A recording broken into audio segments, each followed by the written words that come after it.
안녕하십니까. 식품인문학과 마케팅 7강 두 번째 시간입니다. 다양한 증류주의 출현에 대해서 알아보도록 하겠습니다. 이 장에서는 다양한 증류주 출현에 대해서 설명하도록 하겠습니다.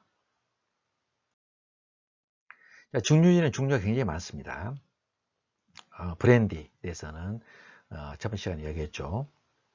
그리고 칼바두스는 이제 사과 증류주를 말합니다. 사과 종류를 칼바도스로 이야기하고, 또 위스키가 있죠, 대표적인. 그리고 진, 보드카, 아크바비트는 감자 증류주로 말하고, 럼은 사탕수 증류주, 데킬라, 용설랑으로 만들고, 소주, 백주, 고량주, 이런 부분이 다양한 증류주입니다. 그러니까 그 술을 만들어서 우리가 보통 막걸리를 증류한 것이 이제 소주라고 볼 수가 있죠. 이렇게 어떤 술이든지 증류를 하면은 다른 술로 만들 수가 있습니다. 자, 위스키에 대해서 먼저 알아볼까요? 위스키는 이제 아일랜드에서 처음에 만들어진 것으로 알려져 있습니다. 아일랜드 위스키는 알람빅 증류기죠. 계량한 단식 증류기로 3번 증류, 가볍고 부드러운. 스카치 위스키는 보통 2번 증류로 알려졌습니다. 토탄으로 메가를 건조. 그 스카치 위스키는 토탄으로 메가를 건조시키는데, 여기는 석탄을 사용해서 연기 냄새 없고 상쾌한 맛이 나는, 이게 바로 아일랜드가 처음 만들어졌는데, 이게 스코틀랜드로 전해져서 전해졌다고 이렇게 알려지고 있습니다. 그리고 위스키는 위스키 이렇게 WHISKY, E가 없는 위스키는 스카치 위스키를 할 때 쓰이고, 아이리스 위스키는 위스키에다가 E자를 붙입니다. 이렇게 구별을 합니다. 그리고 미국도 아일랜드와 같이 이 위스키를 씁니다. 그러니까 아일랜드와 미국은 위스키 할 때 EY를 쓰고, 스카치 위스키라든지 카나다인 위스키는 전부 위스키를 쓰고 있습니다. 자, 여기 있죠. 보면은 아이리 위스키는 EY가 있고, 조니오카에서는 위스키가 있죠. 이것은 아일랜드 이민자들이 많이 미국으로 건너가서 미국의 위스키 산업을 하는데 중추적인 역할을 아일랜드 주출이 많이 했다고 합니다. 그래서 이 철자는 이렇게 구별돼서 사용하고 있습니다. 자, 위스키는 아일랜드에서 스코틀랜드로 이렇게 전래됐습니다. 전래돼서 스코틀랜드는 그 물도 굉장히 맑고, 그게 토탄이라고 있습니다. 비트. 여기서 메가를 건조시키는, 그래서 그 토탄의 향이 그 메가에 배들어서 독특한 맛을 내는 것으로 유명한데요. 1707년에 아일랜드와 이제 통합한 후 세금이, 위스키 제조에 세금이 많이 붙었습니다. 그러니까 위스키 제조업자들이 전부 산으로 들어가 가지고 밀저지를 만들었어요. 밀저지로 팟스티란 소형 증류기로 위스키를 제조했고, 또 오크통, 세리주라는 그 강화 와인 있죠. 한번 그 와인을 가져다가 세리 쓰고 그 통을 뭐 버리든지 하는데, 그 통을 가져다가 그 통에다 보관했습니다, 위스키를.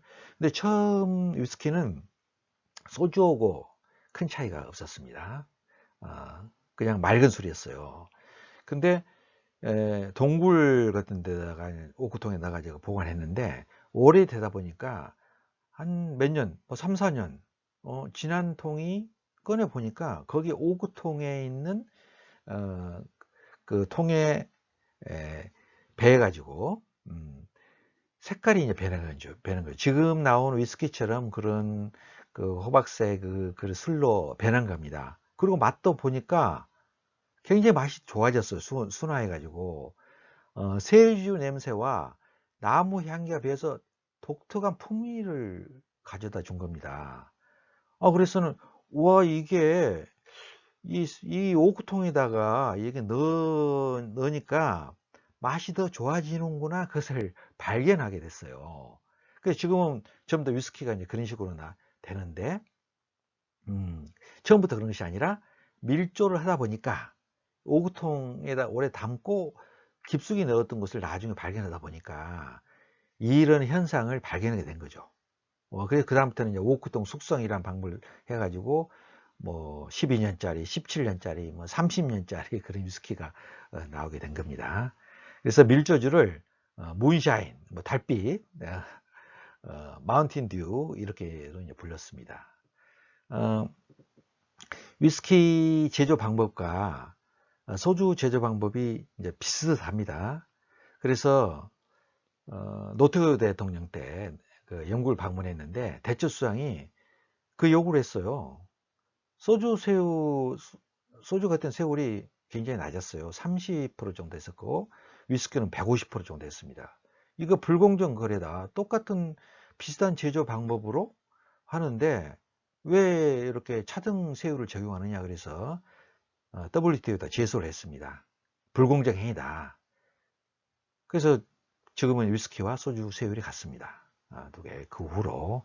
그러니까 소주와 위스키는 같은 종류주로 해가고 방법이 거의 비슷하다. 오크통에 넣느냐 안 넣느냐. 그리고 원료도 좀 차이가 있습니다. 그렇죠. 원료와 그런 부분만 있지 전체적인 제조 방법은 거의 비슷한 부분이 많이 있습니다.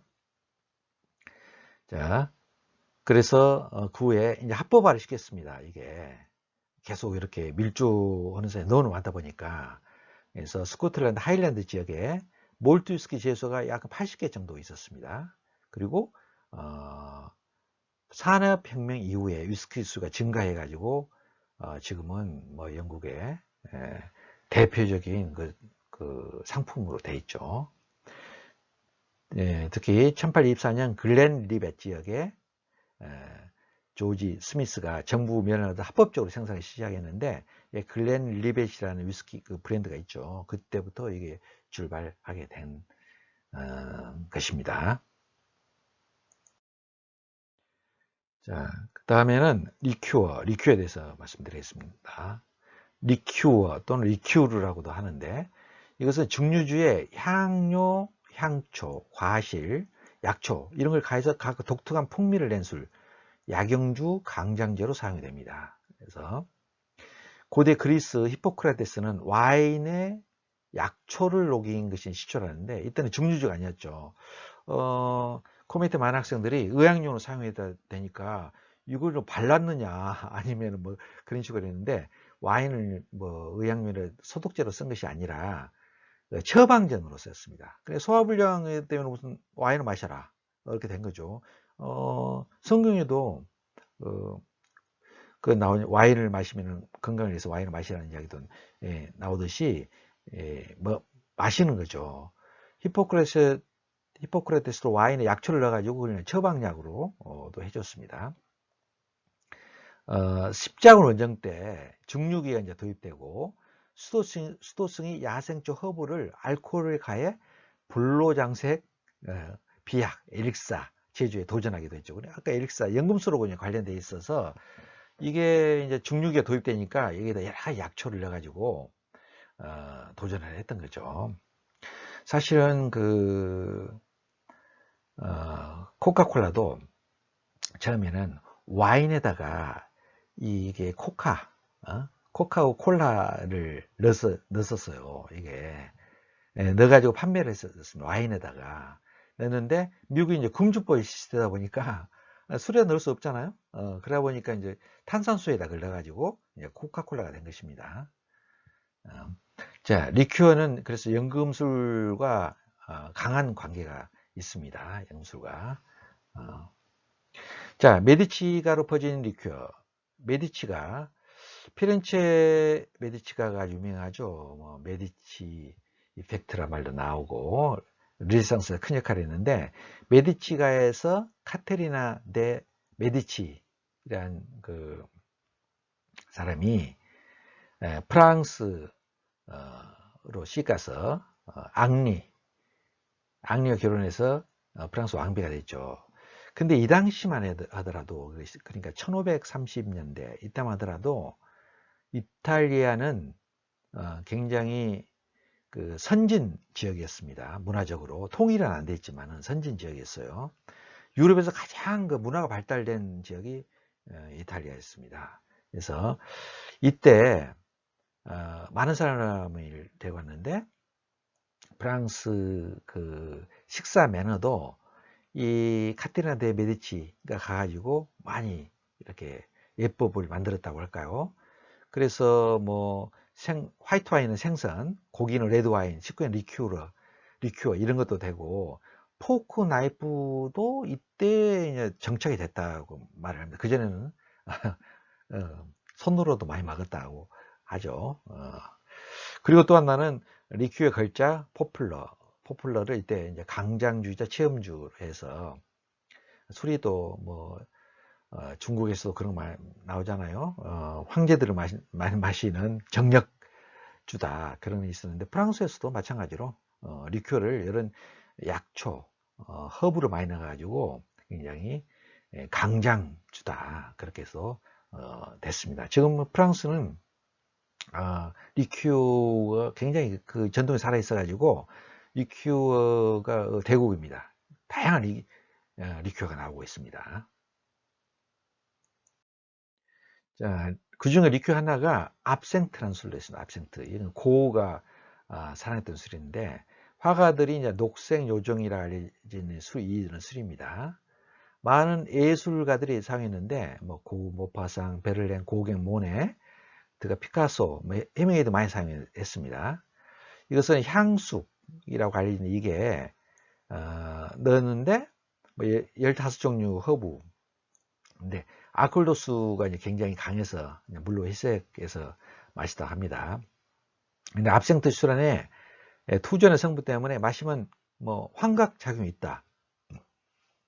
그렇게 좀 알려지고 있습니다. 그래서 뭐 한동안은 압생트를 음주를 금지시키고 있는데 현재는 이제 개량된 제품으로 판매되고 있습니다. 이것도 리큐어 하나 일종입니다.